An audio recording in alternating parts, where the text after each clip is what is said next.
Hello dear learners, welcome back to Abid Shiksha. Today's daily news capsule is brought to you by Abid Shiksha. So let us begin. आज के जो articles है वो है first, heat wave in hit north India goes heavy on power consumption. So आपको देखने को मिलेगा कि हीट वेव की वजह से पावर कंजम्पशन जो है वो इंक्रीज़ हो गया है, तो वो हमें समझना होगा. सेकंड क्या है, नेशनल कमीशन ऑन वुमेन के ऊपर एक आपको आर्टिकल देखने को मिलेगा.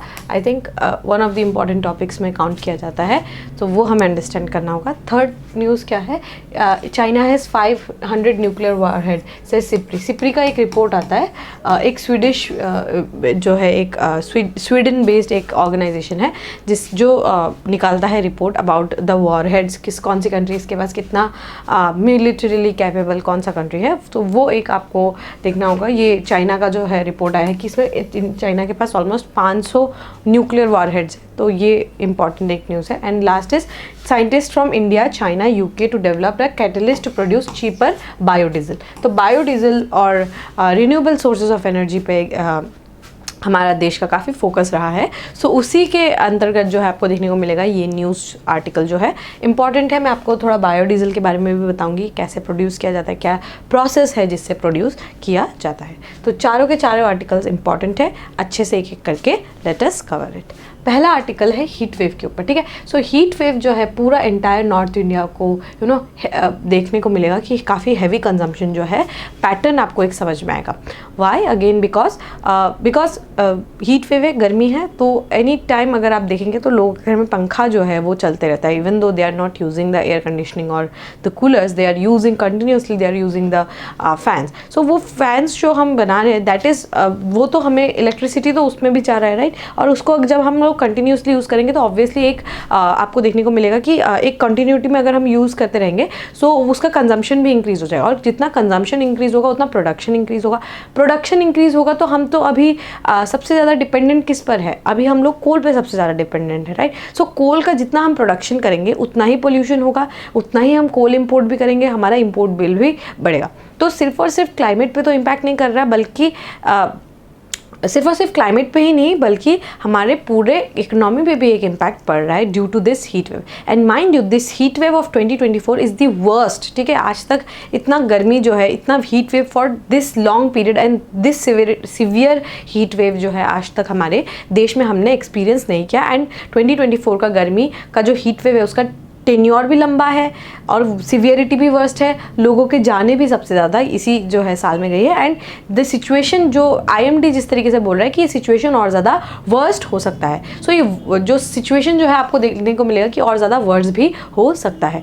तो this is the problem. And हमें जो है ये कंजम्पशन पैटर्न में देखने को मिल रहा है. And states like Uttar Pradesh, state like Maharashtra, they are consuming more in comparison to other states, ठीक है. कंजम्पशन जो है वो ज़्यादा हो रहा है. और क्या है, अगर आप यहाँ पर देखें तो जो मिनिस्ट्री है उन्होंने भी कुछ यहाँ पर डेटा सेट्स जो है वो प्रोड्यूस किया है कि जो है longest spell of heat waves है लास्ट 15 साल में. इतना लंबा जो है टेन्योर हीट वेव का अभी तक इतना नहीं चला जितना 2024 में चला, ठीक है. और उसके बाद जो पावर डिमांड भी है ना वो भी 89 gigawatt per day 89 gigawatt is a huge amount, ठीक है. पूरे देश भर में 89 गीगावाट्स जो है वो एक दिन में इतना ज़्यादा पावर कंजम्पशन हमने कभी भी नहीं किया जितना ये इस दिन को हम लोगों ने किया एक सिंगल डे में. जो हमारे मंडे जो गया हुआ मंडे जो अभी 17 था, इस दिन हम लोगों ने सबसे ज़्यादा पावर कंज्यूम किया एज अ कंट्री, ठीक है. और उसके बाद क्या है कि इस पावर की कमी को हम लोग पूरा करने के लिए हम पावर को इंपोर्ट भी करते हैं. अब इंपोर्ट हम किससे करते हैं, हम नेपाल से इंपोर्ट कराते हैं, हम भूटान से पावर इलेक्ट्रिसिटी इंपोर्ट कराते हैं. Actually it's a kind of a diplomatic relationship also. अगर आप देखें हम लोग भूटान से जो है, भूटान पे हम ही लोगों ने हाइड्रो इलेक्ट्रिक पावर प्लांट्स जो है वहाँ पे लगाया है और हम भूटान से खरीदते भी हैं, ठीक है. So this is kind of a diplomatic relationship also that we share with our neighbouring countries कि हम जो है हाइड्रो इलेक्ट्रिक पावर्स हम लोगों ने नेपाल में भी इंस्टॉल किया, हम लोगों ने भूटान पे भी इंस्टॉल किया. और जब वो हाइड्रो पावर इलेक्ट्रिक जो पावर बना लेते हैं देन दे सेल अस, हम उनसे खरीदते भी हैं. तो this is something that you need to know कि हम जो है भूटान और नेपाल से इलेक्ट्रिसिटी खरीदते भी है, ठीक है. और इम्पोर्टेड पावर जो है वो हम लोग आउटसाइड द रीजन 25 से 30% जो पावर है ना हम वो इम्पोर्ट करते हैं दूसरे कंट्री से, ठीक है। इंडियाज़ पावर ग्रिड जो है वो 5 ग्रिड्स में डिवाइडेड है, north, south, west, east and north east. ये 5 ग्रिड्स में जो हमारा पावर जो है वो फैला हुआ है। As on data available on March 31 हमारा जो टोटल इंस्टॉल्ड पावर कैपेसिटी है वो 442 गीगावाट्स है। दिखने में बहुत सुंदर लग रहा है, 442 गीगावाट्स का हमारा इंस्टॉल कैपेसिटी है, लेकिन इंस्टॉल्ड कैपेसिटी होना और प्रोडक्शन होना दो डिफरेंट चीज़ें हैं। इंस्टॉल्ड कैपेसिटी तो 442 गीगावाट्स है, लेकिन प्रोडक्शन कैपेसिटी इसका हाफ है, ठीक है। हम प्रोड्यूस कितना कर रहे हैं दैट इज़ समथिंग इंपॉर्टेंट। हमने इंस्टॉल करके तो बना के हमने रख लिया, लेकिन हमने उस पर पावर ही नहीं जनरेट कर रहे, पावर प्रोडक्शन ही नहीं हो रहा है, तो वो इंस्टॉलेशन का फ़ायदा क्या, राइट। सो ये आपको देखने को मिलेगा despite the installed capacity exceeding demand से ज़्यादा ही है हमारा, ठीक है।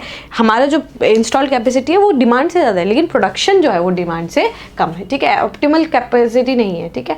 हमारा जो है उतना हम ऑप्टिमल जो है यूज़ नहीं कर पाते। On Monday for instance the power outage at the Delhi airport bought operation to a standstill in the afternoon for 30 minutes. तो दिल्ली एयरपोर्ट के जैसे इंटरनेशनल बिजी एयरपोर्ट्स में भी आउटेज जो है पावर का सप्लाई का आउटेज हो गया था और 30 मिनट्स तक जो है स्टैंड स्टिल पे आ गया था। On May 30th India's total power demand and fulfilment hit 250 gigawatts which is an all time high, ठीक है। तो बहुत जो है आपको देखने को मिलेगा कि पावर का जो डिमांड है ना इंक्रीज हुआ है, लेकिन हम सप्लाई उतना ज़्यादा नहीं कर पा रहे, ठीक है। तो यहाँ क्या है, the ministry said that it was meeting increase demand by ensuring that power plants relying on imported coal were kept in operation and the bare minimum of plants were shut down for maintenance work, ठीक है।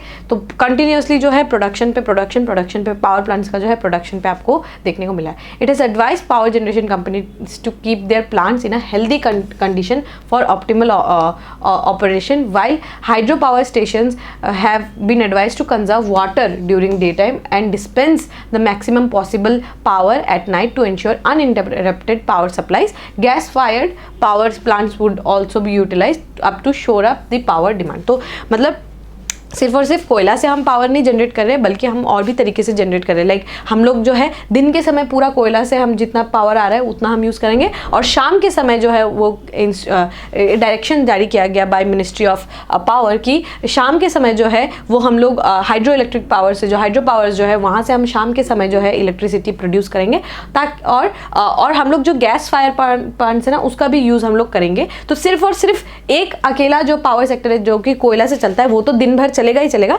But शाम के समय हम कोई और power की तरफ भी हम जा सकते हैं, जैसे कि यहाँ पे गैस फायर जो फायर्ड पावर है और जैसे कि हाइड्रो पावर है तो उनका भी हम लोग इस्तेमाल कर सकते हैं। वही बोला गया है कि हमें हेल्दी कंडीशन पे, ऑप्टिमम कंडीशन पे रहना होगा, वरना हम जो है पावर का जितना हमारा नीड है उसको हम लोग फुलफिल नहीं कर पाएंगे। अंडरस्टूड। बट ये एक साइकिल टाइप भी, आप साइकिल भी समझ सकते हैं कि हम गर्मी हो रही है, गर्मी क्यों हो रही है, क्लाइमेट चेंज क्यों हो रहा है, ग्रीन हाउस गैस एमिशन क्यों हो रहा है आपके पावर प्लांट्स की वजह से। पावर प्लांट्स क्यों एमिट कर रहे हैं, बिकॉज उनको पावर देना है। पावर किसके लिए चाहिए, अगेन हाउस होल्ड के लिए। हाउस होल्ड क्या कर रहे हैं, हाउस होल्ड क्यों इतना पावर कंज्यूम कर रहे हैं, because of again climate change. तो ये काइंड ऑफ एक विशियस साइकिल के रूप में आपको देखने को मिलेगा। मतलब हम कुछ मतलब अगर हमें पावर चाहिए तो हमें कोयला जलाना होगा, और कोयला जलाने की वजह से ही गर्मी बढ़ रही है, और इतना सारा पावर कंज्यूमशन क्यों हो रहा है, क्योंकि गर्मी बढ़ रही है। तो ये एक आपको साइकिल के रूप में देखने को मिलेगा, मतलब एक फुल साइकिल चल रहा है कि मतलब एनर्जी भी चाहिए, फिर यहाँ पर ग्रीन हाउस गैस भी एमिट कर रहे हैं। ग्रीन हाउस एनर्जी क्यों चाहिए, ज़्यादा एनर्जी क्यों चाहिए, because green house gas emit हो रहा है, क्लाइमेट चेंज हो रहा है, इसकी वजह से हमें ज़्यादा एनर्जी चाहिए, फिर ज़्यादा पावर चाहिए। सो एक कंटिन्यूस आपको एक साइकिल जो है देखने को यहाँ पर मिलेगा। आई होप आपको ये टॉपिक जो है ये क्लियर हो गया होगा। नेक्स्ट है women panel receives over 26,000 complaints in 2024। तो आपको देखने को मिलेगा कि उत्तर प्रदेश में सबसे ज़्यादा कंप्लेंट्स आए हैं, उसके बाद दिल्ली है, फिर महाराष्ट्र है। तो ये सब क्या है, ये सब जो जगह है यहाँ से सबसे ज़्यादा कंप्लेंट आ रहा है विमेन के रिगार्डिंग, ठीक है। विमेन का जो कंप्लेंट्स है, विमेन जो नेशनल कमीशन फॉर विमेन है वहाँ पर जो सबसे ज़्यादा कंप्लेंट आ रहा है वो उत्तर प्रदेश, दिल्ली, महाराष्ट्र वाले एरिया से बहुत ज़्यादा आ रहा है। बट यहाँ पर ना एक दिक्कत वाली बात है। दिक्कत वाली बात क्या है कि यहाँ पर जो कंप्लेंट्स आ रहे हैं ना, जो रीजन जैसे कि मणिपुर, यहाँ पर बहुत अच्छा एग्जांपल दिया है मणिपुर। तो मणिपुर में जो इतना बड़ा वायलेंस हुआ लास्ट ईयर, फिर भी यहाँ से कितने कंप्लेंट गए हैं, बस 3 ही कंप्लेंट गए हैं, ठीक है। तो ये बोला गया है कि जितना कंप्लेंट होना चाहिए, मतलब बेसिकली इस जितना कंप्लेंट्स आया है 12,600 उससे कहीं ज़्यादा है, ठीक है। जो अत्याचार हो रहा है विमेन के ऊपर, it's very very much more than that, but यहाँ पे रिपोर्टिंग बहुत कम की गई है, या फिर रिपोर्टिंग बहुत कम की गई, या फिर वुमेन ने कभी कंप्लेन किया ही नहीं, तो उसकी वजह से आपको एक गैप देखने को मिलेगा। And trust me the gap is very big, ठीक है, बहुत बड़ा गैप होगा। एंड वुमेन के ऊपर जो है यहाँ पर आपको देखने को मिलेगा 12,600 से तो ज़्यादा ही जो अत्याचार है वो हुए होंगे, बस विमेन ने आके कंप्लेन नहीं किया होगा, दैट इज़ द थिंग, ठीक है। तो highest number of complain received by national commission for women so far has been from Uttar Pradesh से ऑलमोस्ट 6,000 के आसपास कंप्लेंट्स आए हैं, फिर दिल्ली और उसके बाद महाराष्ट्र।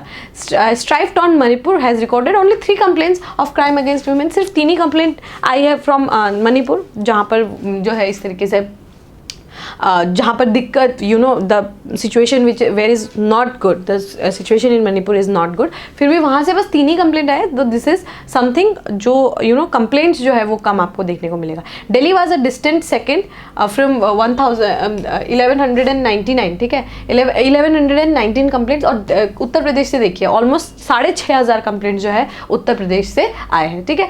सो और उसके बाद महाराष्ट्र में 764, और यही आपको डेटा नहीं पूछेगा कि बंगाल से कितना आया है, चेन्नई तमिलनाडु से कितना है, हरियाणा से कितना है, ये आपको नहीं पूछेगा, ठीक है।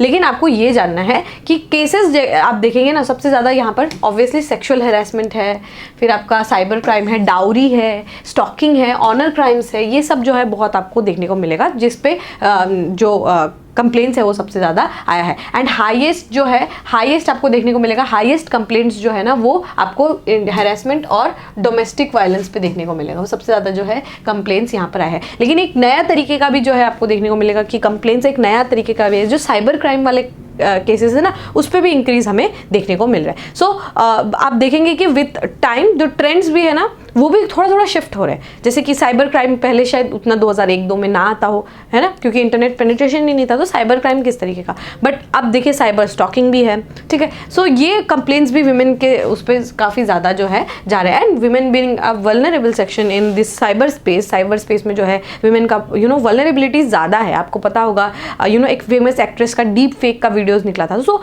Women are more susceptible in this entire cyber space का डोमेन, सो हमें वहाँ पर प्रोटेक्शन की बहुत ज़्यादा ज़रूरत है, ठीक है। सो यहाँ पर कंप्लेंट्स बहुत सारे हुए हैं और कंप्लेंट्स रजिस्टर भी किए गए। एक बात याद रखिएगा, नेशनल कमीशन फॉर वुमेन ये जो है कॉन्स्टिट्यूशनल बॉडी नहीं है। First of all, national commission for women is a statutory body, एक एक्ट के द्वारा जो है बनाया गया है, ठीक है, स्टैट्यूटरी बॉडी है, ठीक है। ये जो है एक एक्ट के द्वारा बनाया गया और ऑब्वियसली विमेन के लिए बनाया गया है, तो विमेन का जो है डिग्निटी, उनके जितने भी कंप्लेंट्स हैं, उनके जितने भी प्रॉब्लम्स हैं, वो सब ये कमीशन जो है सुनती है। वैसे उस टाइप के कमीशन आपको और भी देखने को मिलेंगे, जैसे आपका national commission for scheduled caste, national commission for scheduled tribes, ये सब क्या है, कॉन्स्टिट्यूशनल बॉडीज़ है, बट ये क्या, वो भी अपने एक स्पेसिफिक काम, एक स्पेसिफिक सेक्शन के लिए वो जो है वो काम करते हैं, that is schedule caste and schedule tribes respectively, ठीक है। सो वैसे ही विमेन के लिए भी एक बॉडी बनाई गई है, national commission for women, this is a statutory body, ठीक है। National commission for women, national commission for children भी है, तो वो भी एक स्टैट्यूटरी बॉडी है, ठीक है। सो आई होप आपको ये टॉपिक जो है ये क्लियर हो गया होगा। आपका काम रहेगा कि बुक से आप नेशनल कमीशन फॉर वुमेन को अच्छे से एक बार कवर कर ले, ठीक है। चलिए, let us move on to the next news. The next news is China has 500 nuclear warheads, SS SIPRI.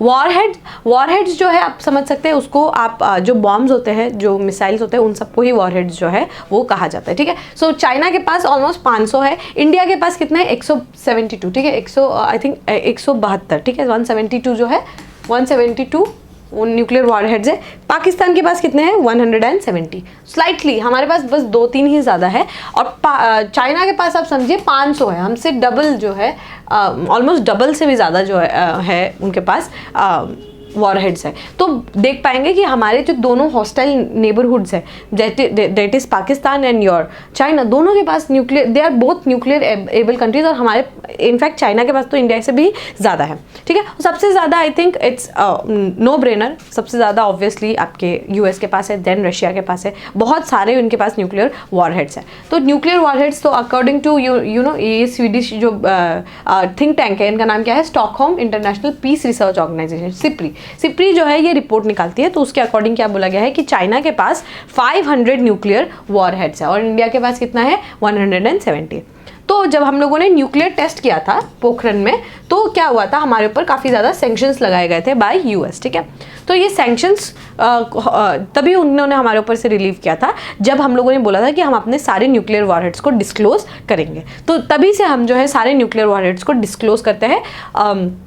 और ये जो ऑब्लिगेशन है ये चाइना के ऊपर भी है, ये ऑब्लिगेशन रशिया के ऊपर भी है, ऑब्लिगेशन आपके यूएस के ऊपर भी है। तो उसी हिसाब से हम अपना जितना भी न्यूक्लियर वॉरहेड्स है वो हम लोग अनाउंस करते हैं, मतलब हम डिक्लेयर करते हैं कि हमारे पास इतने वॉरहेड्स हैं, ठीक है। तो हमारे पास बहुत सारे जो है सबमरीन जो बैलिस्टिक न्यूक्लियर मिसाइल्स है, ठीक है, जैसे INS अरिहंत है हमारे पास, ठीक है, INS अरिहंत है, SSBN, ठीक है, INS अरिहंत है हमारे पास। सबमरीन जो nuclear ballistic nuclear missile submarine नहीं है, बल्कि वो तो है ही है, INS अरिहंत तो है ही। SSBN क्या है, न्यूक्लियर बैलिस्टिक मिसाइल्स जो है ना वो भी कैरी करके जा सकता है। और एक होता है SSN, ये क्या होता है, ये सिर्फ न्यूक्लियर पावर्ड होता है, वो उसमें बैलिस्टिक मिसाइल नहीं कैरी कर सकते, उसका नाम क्या है, INS अरिघात, ठीक है, अरिघात, ये भी इंडिया के पास है। हमारे पास जब आपके पास ये बैलिस्टिक जो न्यूक्लियर मिसाइल कैरी करने का, जैसे हमारे पास INS अरिहंत है, तो आपको माना जाता है कि आप एक न्यूक्लियर एबल कंट्रीज है, मतलब आप तीनों वे से, क्योंकि हम क्या कर सकते हैं, हम न्यूक्लियर मिसाइल्स जो है वो हम लोग एयर से भी रिलीज़ कर सकते हैं, हम क्या कर सकते हैं, लैंड से भी हम रिलीज़ कर सकते हैं, और क्योंकि हमारे पास इंटरकॉन्टिनेंटल बैलिस्टिक मिसाइल है, आपको पता होगा ब्रह्मोस मिसाइल जो है वो हमारे पास है, और साथ ही हम जो है वाटर से भी हम रिलीज़ कर सकते हैं। तो हम क्या है, एक न्यूक्लियर ट्राइएड का पार्ट है, ठीक है, न्यूक्लियर ट्राइएड, मतलब हम जो है कहीं से भी हम जो है दूसरे अपने एनिमी कंट्री पे अटैक कर सकते हैं। So we are a complete nuclear triad country and a very big nuclear capable countries, ठीक है। तो ये क्या है कि अब जो है हम जो है एक न्यूक्लियर ट्राइड का जो है हम पार्ट है। ऐसी बहुत सारी कंट्रीज़ नहीं है, बहुत लिमिटेड ही कंट्रीज़ है, बट उनके पास जो भी कंट्रीज़ न्यूक्लियर ट्राइड है, सो वो क्या करते हैं कि ताकि इतना बड़ा एस्केलेशन ना हो, जैसे China is a nuclear capable country, ठीक है, वो उनके पास भी न्यूक्लियर ट्राइड है, आपके यूएस के पास, इट्स ऑब्वियसली रशिया के पास भी जो है वो न्यूक्लियर एबल एक ट्राइड कंट्री है। तो यहाँ पर एस्केलेशन ना हो तो उसको कंट्रोल करना एक बहुत इंपॉर्टेंट काम रहता है, क्योंकि अगर जैसे यूएस और चाइना का अगर युद्ध लग जाता है, तो क्योंकि दोनों ही न्यूक्लियर एबल कंट्रीज है, तो वो ताकि वो दोनों न्यूक्लियर पावर को यूज़ ना करें, बिकॉज ये क्या होगा, एक डिस्ट्रक्शन ऑफ ह्यूमैनिटी हो जाएगा अगर दोनों कंट्रीज एक दूसरे के ऊपर न्यूक्लियर अटैक कर रहे हैं, राइट। सो एक डिस्ट्रक्शन ऑफ ह्यूमैनिटी ना हो, इसीलिए ये न्यूक्लियर डिटरेंस बहुत इंपॉर्टेंट है, ठीक है, न्यूक्लियर डिटरेंस होना बहुत ज़्यादा यहाँ पर इंपॉर्टेंट हो जाता है। ऑलराइट, आई थिंक आपको ये समझ में आ गया होगा। हमारे पास INS अरिहंत है, INS अरिघात है, सब हम पूरा एक न्यूक्लियर ट्राइड का जो है एक कंप्लीट जो है आपको एक सेट आपको देखने को मिलेगा, ठीक है। तो ये सिप्री जो है एक स्वीडिश बेस्ड थिंक टैंक है, उसका फुल फॉर्म क्या है, Stockholm International Peace Research Institute, SIPRI, ठीक है, वो जो है सारे देश में कितने न्यूक्लियर वॉरहेड्स है वो कैलकुलेट करती है, ठीक है। चलिए, आई होप आपको ये टॉपिक भी क्लियर हो गया होगा। Not a big topic but very very important topic. Examination का ट्रेंड अगर आप देखेंगे ना, तो अभी वो लोग ज़्यादा ये आपके न्यूक्लियर जो हमारा मिलिट्री डिफेंस सिस्टम है, चीफ ऑफ डिफेंस स्टाफ है, उसके ऊपर बहुत ज़्यादा फोकस करके एग्जामिनेशन आप देख पाएंगे। तो मुझे लगता है कि ये टॉपिक्स भी आपको आना चाहिए, अच्छे से आना चाहिए। इस साल के पेपर में भी आपको देखने को मिलेगा कि बहुत सारे क्वेश्चन डिफेंस से आए थे, ठीक है। CDS में तो डायरेक्ट क्वेश्चन था, फिर आपके 5th जनरेशन फाइटर एयरक्राफ्ट के ऊपर भी डायरेक्ट क्वेश्चन था। So that is something that you must know, ठीक है। चलिए, लास्ट टॉपिक पर आ जाते हैं। लास्ट टॉपिक क्या है, scientist from India, China, US, UK to develop produce cheaper biodiesel, ठीक है। तो बायोडीजल जो है, बायो मीन्स लाइफ, राइट। तो अगर हम लोग डीजल, अगर हम बायोडीजल बनाते हैं तो हम क्या कर सकते हैं कि बायोडीजल को हम लोग ब्लेंड कर सकते हैं विद द एक्चुअल डीजल। तो उस बायोडीजल को हम लोग ब्लेंड कर सकते हैं विद एक्चुअल बायोडीजल, और वो उसके बाद हम लोग वो मशीन्स को ऑपरेट कर सकते हैं। तो उससे क्या फ़ायदा होगा, अगर हम लोग बायोडीजल बना रहे हैं, तो बायोडीजल को अगर हम लोग डीजल के साथ मिक्स कर रहे हैं, दैट मीन्स हमें अब बायोडीजल कम अभी अगर नॉर्मल जो डीजल है उससे हमें कम मंगवाना पड़ेगा। तो और ये क्योंकि हम लोग मतलब बायोमास से बना रहे हैं, तो उसकी वजह से क्या होगा, दिस इज मतलब बहुत इन सिंक विथ नेचर है, सस्टेनेबल है, तो हम लोग इसको यूज़ करना चाहते हैं। तो आप अभी हमारा देश का फोकस भी देख सकते हैं कि अभी हम लोग बायो इथेनॉल की तरफ, बायो डीजल की तरफ जो है हमारा झुकाव जो है काफ़ी ज़्यादा यहाँ पर आपको देखने को मिलेगा। सो यहाँ पर 3 countries that is UK, China और इंडिया, तीनों ने मिलकर जो है यहाँ पर डेवलप किया। ये न्यूज़ आर्टिकल वैसे भी क्यों इंपॉर्टेंट है, बिकॉज यहाँ पर ना NIT शिलचर से बहुत सारे स्टूडेंट्स जो है उन लोगों ने मिलकर ये जो है ये बनाने की कोशिश कर रहे हैं, इसीलिए ये टॉपिक इंपॉर्टेंट हो जाता है। बायोडीजल इसीलिए इंपॉर्टेंट हो जाता है क्योंकि यहाँ पर आसाम के बहुत सारे स्टूडेंट्स जो है वो लोग गए हैं और बायोडीजल जो है वो बना रहे हैं, इसीलिए ये टॉपिक भी इंपॉर्टेंट हो जाता है। ठीक है, तो बायोडीजल है क्या चीज़? देखिए, बायोडीजल जो है ना ये हम लोग डिराइव करते हैं फ्रॉम ऑयल, जो जिसमें बायोडीजल का चीज़ है ना, जो हम लोग ऑयल बेस्ड, फैट्स बेस्ड जो चीज़ें होते हैं ना उससे हम लोग डिराइव करने की कोशिश करते हैं। जैसे कि ये कहाँ से डिराइव करते हैं? वेजिटेबल ऑयल्स, जैसे कि हमने एक स्कीम भी चलाया था बीच में जिसमें जैसे जो आपके तेल पे जो समोसे या पकौड़े तलते हैं ना, तो वो क्या करते हैं कि बहुत दिनों तक वो तेल को यूज़ करते रहते हैं, राइट। तो वो तेल जो है वो ख़राब हो जाता है एक बार को, वो उसका मॉलिक्यूल्स का प्रॉपर्टी चेंज होकर वो अब वो तेल से वो ट्रांस फैट बन जाता है। सो ये क्या गवर्नमेंट ने क्या बोला कि एक काम करिए, आप अपने तेल को हमारे पास बेच दीजिए, हम खरीद लेंगे आपसे, हम क्या करेंगे आपको पैसे दे देंगे, आप न्यू तेल यूज़ करिए और ये जो तेल बचा रहेगा ना इसको हम फेंकेंगे नहीं, इससे हम बायोडीजल बना लेंगे। तो बायोडीजल जो है हम कहाँ से डिराइव कर सकते हैं? वेजिटेबल ऑयल, जैसे soybean, palm oil, vegetable waste oil से, एनिमल्स के फैट से भी हम लोग बना सकते हैं। ठीक है, और उसको बायोकेमिकल एक प्रोसेस होता है, प्रोसेस का नाम क्या है? Transesterification. ठीक है, ट्रांस एस्टेरिफिकेशन का एक मेथड है, उससे यूज़ करके हम लोग उसको जो बायोमास है या फिर वो जो ऑयल है उससे हम उसको बायोडीजल बना देंगे। और फिर बायोडीजल का जो है और इससे ना क्या होता है, बहुत वेरी लेस या फिर मतलब बिल्कुल ना के बराबर कोई भी जो है हार्मफुल गैसेस जो है नहीं निकलता है, और इसको हम लोग as an alternative to diesel fuel भी लगा सकते हैं। इसलिए क्या बोलते हैं हम लोग B10। ठीक है, हम डीजल में ना 10% बायोडीजल जो है वो मिलाना चाहते हैं, तो वो हमारा B10 है। ठीक है, जैसे E20 इथेनॉल 20, ठीक है, 20% हम इथेनॉल को ब्लेंड करना चाहते हैं विद पेट्रोल, वैसे हम बायोडीजल मतलब डीजल पे 10% बायोडीजल हम लोग ब्लेंड करना चाहते हैं, तो दैट प्रोग्राम इज B10। ठीक है, ओके तो अभी देखेंगे अगर हम, तो बायोडीजल आपको समझ में आ गया, बहुत अच्छा एक टूल हो सकता है, कन्वेंशनल सोर्सेज ऑफ एनर्जी से और अच्छा ऑल्टरनेटिव है, सेफ ऑल्टरनेटिव है, एंड जो है हार्मफुल ऑल्टरनेटिव नहीं है। ठीक है, उससे आप कोई हार्मफुल गैसेज नहीं रिलीज होते, बट इसका कॉस्ट थोड़ा है। देखिए, अगर आप देखिए cost of biodiesel in India कितना है, 100 रुपये है, दैट इज 1.2 पर लीटर, डॉलर जो है $1 के आसपास जो है आपको देखने को मिलेगा। लेकिन अगर हम लोगों ने ये जो स्टूडेंट्स जो रिसर्च कर रहे हैं ना, अगर ये रिसर्च अगर अच्छा हो गया, दैट मीन्स हम वो जो बायोडीजल है उसका प्राइस को बहुत ड्रास्टिकली हाफ से भी कम कर सकते हैं। मतलब अगर हम लोगों ने ये प्रोसेस लगा दिया तो हम लोगों को जो बायोडीजल है वो 37 सेंट्स पर लीटर मिलेगा। ठीक है, 37 सेंट्स पर लीटर जो है बहुत कम हो जाएगा, तो ऑलमोस्ट हमारे देश में मे बी लाइक 60-70 रुपीज़ में हमें बायोडीजल मिल जाएगा, तो बहुत सस्ता होगा, तो बहुत सस्ता हो पाएगा, तो ज़्यादा लोग भी खरीद पाएंगे एंड हम जो है एक इम्प्रूवमेंट देख पाएंगे इन दी नेचर। ठीक है, अ litre of less fuel efficient diesel cost at least 87 rupees, तो 87 रुपीज़ जो है आपको देखने को मिलेगा। इथेनॉल का प्राइस इधर आसपास 60-70-80 रुपीज़ के पास है।